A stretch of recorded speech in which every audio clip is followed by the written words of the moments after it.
Hello guys, at ito nga nagtatricycle tayo, inaabot tayo ng flat, kamalasan nga naman, no? At napansin ko yung vulcanizer,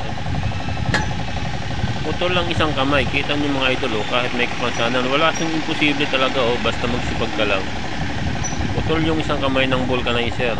Ayan, hirap na hirap siya, pero pa ang ginagamit niya, tinutulungan niya na para may kabit niya yung gulong. Yan ang mga idol, kung mapapansin nyo, putol yung isang kaliwa niyang kamay. Yan, pinakabit niya yung aking gulong. At naplatan nga ako mga idol, na nakabutas ay tris na pako. So yan, kita nyo mga idol, kahit may kapansanan siya, yan, kita nyo mga idol, kaliwa niyang kamay, putol talaga.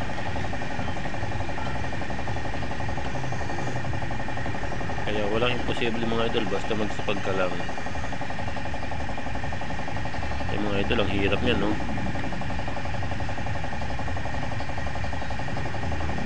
yun guys, kung makikita nyo,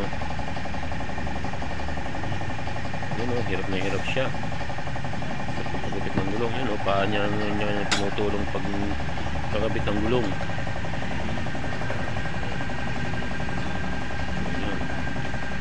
Shout out mga idol. Kaya nga pala dito sa may Villa del Prado Beach Resort, malapit lang sa dito. Ayun, nakakabit na, galing. Kahit may kapansanan siya, tuloy lang ang trabaho niya. Ayan guys, tapos na. Yung simple lang sa kanya, kahit putol yung kaliwa niyang kamay,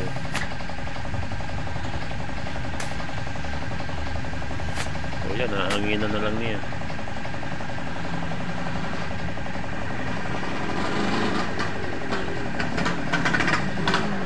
So yan mga idol, tapos nahangin na lang niya.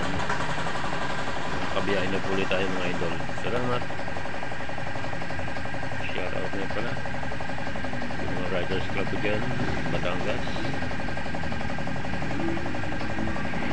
So, tapos na, maghanap buhay ulit tayo, tricycle. Thank you mga idol.